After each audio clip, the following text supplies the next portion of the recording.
আমাদের তিনটা জোট হবে, দুইটা অরাজনৈতিক, একটা রাজনৈতিক জোট।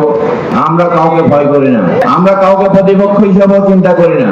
বিগত দিনে 26 আমাদেরকে করতে দেওয়া হয়নি সঠিকভাবে।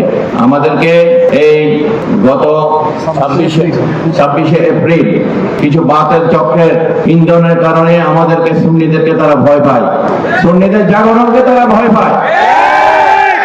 সুতরাং এই ভয় তোমাদের দুনিয়াতে থাকবে, কবরে থাকবে, হাসরে থাকবে। আমরা কাউকে ভয় করি না, আমরা কাউকে প্রতিপক্ষ হিসাবেও চিন্তা করি না। সুতরাং আপনারা ওই মহাসম্মেলনে যোগদান করবেন। ইনশাআল্লাহ তাআলা পূর্ণাঙ্গ কমিটি গঠন করা হবে। আমাদের তিনটা জোট হবে, দুইটা অরাজনৈতিক, একটা রাজনৈতিক জোট।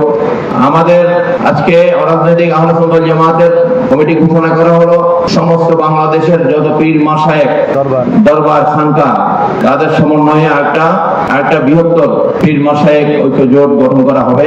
আর এই মাসের 30 তারিখ প্রেস ক্লাবে একটা রাজনৈতিক জোট, বৃহত্তর সুন্নি জোট গঠন করা হবে। ইনশাআল্লাহ তাআলা আপনারা এক বছর আপনারা চুপচাপ করে আপনারা দেখেছেন কি হচ্ছে দেশে, আমরা সব খেয়াল করেছি। সুতরাং এই দেশের বিরুদ্ধে যারা কথা বলবে, এই দেশে যারা আহলে সুন্নাত ওয়াল জামাতের বিরুদ্ধে যারা কথা বলবে, তাদেরকে আমরা চিহ্নিত করে রেখেছি।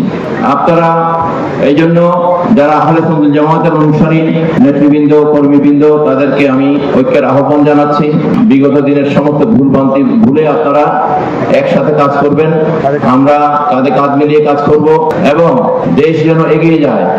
দেশের বিরুদ্ধে যারা কাজ করবে তাদের বিরুদ্ধে আমরা একসাথে তাদেরকে প্রতিরোধ করবো ইনশাআল্লাহ।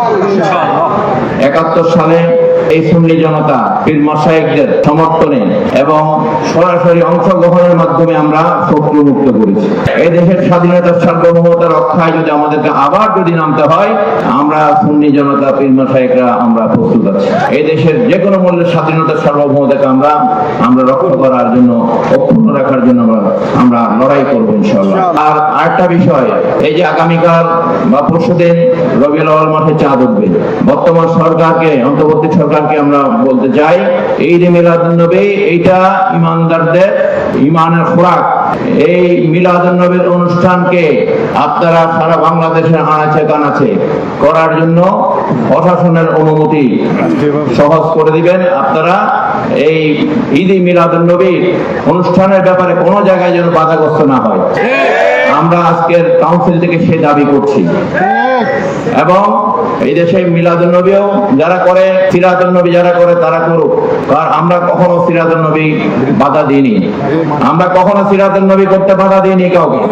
যে সরকারে আসুক, আমরা এই দেশে মিলাদুন নবী হয়েছে, সিরাতুন নবী হয়েছে। কেউ যদি জোর করে এই দেশে তাদের মতবাদ চাপিয়ে দিতে চায়, তাহলে সুন্নি জনতা তাদেরকে কঠোর হচ্ছে, তাদেরকে এটার জবাব দেবে।